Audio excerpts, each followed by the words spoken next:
যাই হোক, আমি মূলত আপনাদেরকে এই ক্রিয়েট অপশনে ক্লিক করে কিভাবে বোর্ড তৈরি করতে হয় এটা যেহেতু দেখাইছি, এই জন্য এই ক্রিয়েট অপশনে ক্লিক করে পিন কিভাবে আমরা তৈরি করব এই বিষয়টা নিয়ে আমি আপনাদের সঙ্গে আলোচনা করব। ঠিক আছে? তো এখান থেকে ক্রিয়েট অপশন আমরা ক্লিক করব, তারপর ক্রিয়েট পিন, পিন মানে পোস্ট করা, এই পিন অপশনটাতে ক্লিক করলাম। পিন অপশনটাতে ক্লিক করার পর দেখেন একটা পিন তৈরি করার জন্য আমাদেরকে 7টা থেকে 8টা স্টেপ কমপ্লিট করতে হবে। প্রথম স্টেপটা কি বলছে পিন্টারেস্ট, যে we recommended using high quality JPG files less than GCP or এমপি4 ফাইলস লেস দেন 2 অর্থাৎ পিন্টারেস্ট আমাদেরকে এখানে স্পষ্টভাবে বলে দিছে যে ভাই আপনি এখানে যে পিনটা আপলোড করবেন সেটা অবশ্যই 1000 মানে জেপিজি ফাইলস এবং সেটা 20 এমবির মধ্যে হতে হবে, অথবা সেটা এমপি4 ফাইলস অথবা 200 এমবি করছেন। তো যাই হোক, এখান থেকে আমরা এই যে অ্যারো চিহ্নটা দেখতে পাচ্ছেন প্রথম স্টেপটা, এই অ্যারো চিহ্ন অপশনটাতে আমরা ক্লিক করব। তো যারা কম্পিউটার এবং ল্যাপটপ ইউজ করেন আপনাদের ডাউনলোডিং ফাইলে নিয়ে আসবে আমার মতো, আর যারা ফোন ইউজ করেন আপনার অ্যালবাম অথবা গ্যালারি অথবা ফাইল ম্যানেজারে নিয়ে যাবে, যেখানে আসলে আপনি পিনটা ডিজাইন করে আগে থেকে ডাউনলোড করে রাখছেন সেই পিনটা আপনাকে চুজ করতে হবে। তো আমি এই যে পিনটা ডিজাইন করে রাখছিলাম বিগত ক্লাসে, এটা আমি ক্লিক করলাম বা সিলেক্ট করলাম, তারপরে এই যে ওপেন করে দিলাম, এই যে দেখেন। ঠিক আছে? তো এখান থেকে টাইটেল অপশনটাতে ক্লিক করব এবং আমি একটা বোর্ড তৈরি করছি আগে থেকেই ট্রান্সলেট করে রেখে দিয়েছি, দেখেন ডেটা ইম্পারেটিভ আছে, এই নামে আমি একটা বোর্ড তৈরি করছি। ঠিক আছে? তো কন্ডিশন ভাই একেবারে সহজ কথায় আপনি যে পিনটা ডিজাইন করছেন সেটা মূলত এখানে দিবেন। তারপর দ্বিতীয় হচ্ছে এই পিনটা আপনি কোন বোর্ডে আসলে পেস্ট করবেন, মানে কোন বোর্ডে আসলে পোস্ট করবেন সেই বোর্ডের নামটা এখানে সুন্দর করে লিখতে হবে। অবশ্যই ওই দেশের ভাষা দিয়ে তো আপনি বোর্ড তৈরি করছেন, ওই নামটাই আর কি এখানে সুন্দর করে লিখে দিবেন। ঠিক আছে? তারপর এখানে হচ্ছে ডিসক্রিপশন, ডিসক্রাইব, ডিসক্রাইব মানে বর্ণনা করা, ডিসক্রাইব মানে কি বর্ণনা করা, ডিসক্রিপশন, অ্যাবাউট এবং বায়ো তিনটা একই বিষয়। তো এখানে আমাদেরকে ডিসক্রিপশন লিখতে হবে, অর্থাৎ পিন্টারেস্ট আমাদেরকে বলছে যে ভাই আপনি যে এখানে একটা পিন পোস্ট করতে চাচ্ছেন, এই পিনটা পোস্ট করে মানুষকে আপনি কি বোঝাতে চাচ্ছেন এই ওইভাবে করে করতে পারেন। এছাড়া আরো একটা ওয়ে আছে সেটাও দেখাচ্ছি, যে অন্য একটা পিন্টারেস্ট অ্যাকাউন্ট মানে সেম একটা যে পিন্টারেস্ট অ্যাকাউন্টে পিন পোস্ট করতেছেন ওইটা আমি অন্য একটা ট্যাবে সেম পিন্টারেস্ট অ্যাকাউন্টে লগইন করলাম। লগইন করার পরে এই যে উপরে এটা হচ্ছে সার্চ আইকন, কোনো জিনিস সার্চ করলে পিন্টারেস্টের সার্চ আইকনে ক্লিক করে আপনি বোর্ডের নামটা দিয়ে সার্চ করবেন। এই যে উপরে যে টাইটেলে যে নামটা দিলেন এই নামটা দিয়ে উপরে আপনি সার্চ করবেন। ঠিক আছে? তো ইন্টার প্রেস করলাম, এখান থেকে অল পিন করে দিবেন। বুঝতে পারছেন? অল পিন করে দিবেন, তাহলে দেখেন diet and weight loss related আরো যারা কাজ করে তাদের কিন্তু পিনগুলো এখানে চলে আসছে। তো আপনি এখান থেকে যে কোনো একটা পোস্ট ওপেন করেন, আপনি এখান থেকে যে কোনো একটা পিন মানে পোস্ট ওপেন করেন। যদি মনে করেন আমি এখান থেকে এই যে যদি এইটা পিন ওপেন করি, এই পিনটাতে আমি ক্লিক করলাম, দেখেন এই ব্যক্তিরা যে ডিসক্রিপশনটা দিছে আমি কিন্তু চাইলে ওই সেম সেম ওই একই ডিসক্রিপশনটা কপি করে আমার পিন্টারেস্ট ইউজ করতে পারি। আমার কথা কি সকলে বুঝতে পারছেন? কারণ ইনি ইটালিতে কাজ করতেছে, এই যে ওয়েল ডায়েট মানে ইনি হচ্ছে ইটালিতে ডায়েট অ্যান্ড ওয়েট লস নিয়ে কাজ করতেছে। তো তাহলে উনি তো আমাদের দেশ মানে আমরা যে দেশে কাজ করতেছি ওই দেশে তো কাজ করতেছে, তাহলে ওনার ডিসক্রিপশনটা আমরা কপি করে আমাদের পিন্টারেস্ট পিনের ডিসক্রিপশনে ইউজ করতে পারি না? পারি কিনা মেসেজে বলুন।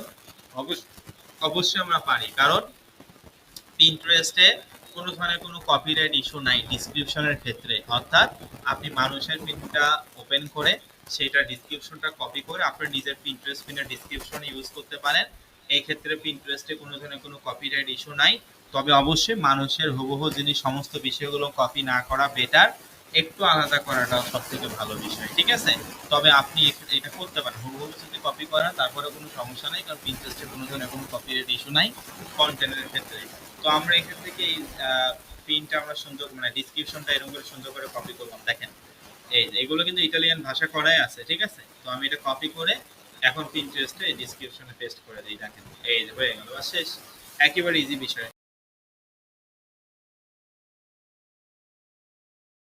সহজ কথায় আমরা অ্যারেস্টাতে যে লিঙ্কটা দিয়ে আমরা ওয়েবসাইটে অ্যাড করছি, তারপর বিগত ক্লাসে আমরা ওয়েবসাইটে যখন ক্লেম করছি যেখানে যে লিঙ্কটা দিয়ে ক্লেম করছে ওই লিঙ্কটাই মূলত আমাদের কপি করতে হবে। লিঙ্ক যদি কোনো কারণে আপনি ভুল করেন তাহলে কোনো লাভ নাই। তো যাই হোক, অ্যাড এর লিঙ্ক অথবা অ্যাড এর ডেস্টিনেশন লিঙ্কের জায়গায় আমরা আমাদের ওয়েবসাইট বোর্ডের নামটা অলরেডি লিখিয়ে দিছি। তো এখানে আমাদেরকে চুজ করতে হবে, এই যে চুজ এ বোর্ড, এই যে ডান পাশে যে আরো চিহ্নটা আছে এই অ্যারো চিহ্ন অপশনটাতে ক্লিক করব। অ্যারো চিহ্ন অপশনটাতে ক্লিক করার পর দেখেন আমি 3টা বোর্ড তৈরি করছি। আমার এই Pinterest অ্যাকাউন্টে 3টা বোর্ড তৈরি করছে। আপনি কয়টা বোর্ড তৈরি করছেন এটা কিন্তু এখানে দেখাবে। আপনি যে 14 থেকে 15টা বোর্ড তৈরি করে থাকেন 14 থেকে 15টা বোর্ডে কিন্তু আপনার এখানে দেখাবে। সকলে কি বুঝতে পারছেন? চুজ এ বোর্ড ডান পাশে আলোচনাতে ক্লিক করার পর আপনি যতগুলো Pinterest বোর্ড তৈরি করছেন সবগুলো বোর্ড কিন্তু এখানে সিরিয়াল অনুযায়ী আসবে। তো আসলে আমরা কোন বোর্ডে করব? এই যে ডেটা অপারেটিভ প্যাস হয়েছে। তো এটা আমি এখান থেকে চুজ করে দিলাম। আপনি যে বোর্ডে করবেন সে বোর্ডটা এখানে দিতে আমরা ওইটা শিখবো। আপাতত আমি মানুষের দুইটা একটা কিওয়ার্ড কপি করে নিয়ে আসলাম। এই যে হ্যাশ, এটা হচ্ছে কিওয়ার্ড বলে, বুঝতে পারছেন? যেমন ইনি ইউজ করছে এই যে হ্যাশ প্রেডেটা, তারপর হচ্ছে প্লেসোটা, ঠিক আছে? তো যাই হোক এটা আমি সুন্দর করে কপি করলাম। কপি করে আমি এটা এই যে ট্যাগ টপিকস এখানে আমি হ্যাশট্যাগ এখানে পেস্ট করে দিলাম। সকলে কি বুঝতে পারছেন আমার কথা? আমি কি বললাম? এইভাবে করে আমি হ্যাশট্যাগ। তো যাই হোক আমরা আমাদের Pinterest যে পিনটা ডিজাইন করছি সেটা স্যার দিলাম। এই পিনটা আমরা কোন বোর্ডে করব সেই বোর্ডের নামটা টাইটেলে দিলাম। এই পিনটা সম্পর্কে আমরা এখানে কিছু ডিসক্রিপশন দিলাম। তারপর এখানে আমরা আমাদের ওয়েবসাইটের ল্যান্ডিং পেজের লিঙ্কটা দিলাম। তারপর এখানে আমরা কোন বোর্ডে আসলে পোস্ট করব আবার আমরা এখান থেকে সিলেক্ট করে দিলাম। তারপর এখান থেকে কিছু আমরা কিওয়ার্ড দিলাম। আপনি বললেন পরবর্তীতে আমরা কিওয়ার্ড রিসার্চ যখন শিখবো আরো ভালোভাবে এই কনসেপ্টটা ক্লিয়ার হবে। আপাতত মানুষের দুই একটা কিওয়ার্ড বা হ্যাশট্যাগ আমরা এখানে কপি করে পেস্ট করলাম। তারপর আমরা কি করব? এই 6টা স্টেপ আমাদের কমপ্লিট। আমরা এখন কি করব? এই যে পাবলিশ, ডান পাশে কি লেখা? পাবলিশ। আপনারা কিন্তু এটা কেউ পাবলিশ করবেন না, জাস্ট মনে রাখেন কিভাবে পাবলিশ করতে হয়। তো এখান থেকে এই রেড কালার যে বাটনটা আছে পাবলিশ, এই পাবলিশ অপশনটাতে আমি ক্লিক করলাম। দেখতেই পাচ্ছেন your pin has been published. এখানে বুঝাতে পারছে। তাহলে দুইটা অপশন থাকে। কয়টা অপশন? একটা হচ্ছে ওয়েব মানি আর পেপাল। তো ওয়েব মানি এবং পেপাল, ওয়েব মানি বাংলাদেশ থেকে আপনি খুলতে পারবেন, তবে বাংলাদেশ, তারপর ইন্ডিয়া, পাকিস্তান এই সমস্ত অ্যাকাউন্টে ভেরিফাইড অ্যাকাউন্ট হবে না। পৃথিবীতে 3টা দেশের ভেরিফাইড অ্যাকাউন্ট হতে হবে, তাহলে আপনি এই আন্তর্জাতিক মার্কেট প্লেস আপনি ইউজ করতে পারবেন। 1 number USA verified, 2 number UK verified, 3 number Canada verified. USA verified আর 11 ডিজিটাল রেজিস্ট্রেশন নাম্বার সহ 100% ভেরিফাইড অ্যাকাউন্ট প্রয়োজন হবে আপনার। ইউকে এবং কানাডা ভেরিফাইডের 10 ডিজিটাল রেজিস্ট্রেশন নাম্বার সহ আপনার অ্যাকাউন্ট প্রয়োজন হবে। অর্থাৎ বিশ্বের 3টা দেশেই শুধুমাত্র পেপাল কোম্পানি এবং ওয়েব মানি কোম্পানি আপনাকে এসএসএন নাম্বার অর্থাৎ সোশ্যাল সিকিউরিটি নাম্বার পাঠাবে এবং সোশ্যাল সিকিউরিটি নাম্বার প্রোভাইড করবে তারা অফিসিয়াল ভাবে।